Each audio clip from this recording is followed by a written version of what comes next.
Praise the lord. ఈ రోజున ఒక వ్యక్తిని మీకు ఇంట్రడ్యూస్ చేయడానికి నేను చాలా ఇష్టపడుతున్నాను.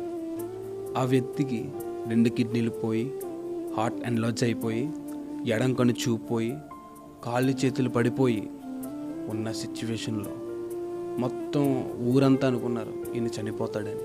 తను కూడా అనుకున్నాడు నేను చనిపోతానని. 3 సార్లు సూసైడ్ చేయడానికి సిద్ధమయ్యాడు. ఎందుకంటే డాక్టర్లు ఏం చేయలేకపోయారు, మందులు ఏం చేయలేకపోయాయి, తను నమ్ముకున్న స్నేహితులు ఏం చేయలేకపోయారు, మాంత్రికులు ఏం చేయలేకపోయారు. తన రోగాన్ని తన కథ అయిపోయింది అనుకున్నారు. కానీ తన సంఘం, తన భార్య దేవుని నమ్మింది. ఎందుకంటే అన్నీ చేయగలిగిన దేవుడు, వాళ్ళు నమ్ముకున్న దేవుడు. హల్లెలూయా. తన ఊరంతా చనిపోతారు అనుకున్నారు, కానీ తన సంఘం నమ్మింది దేవుడు చేయగలడని. ఈ రోజున దేవుడు ఆయన జీవితంలో అద్భుతమైన కార్యాలు చేశాడు. తన స్టోరీ ఎండ్ అవుద్ది అనుకున్నాడు ఆయన. ఇంతే నా జీవితం అనుకున్నాడు ఆయన. కానీ దేవుడు తన కథను మార్చాడు.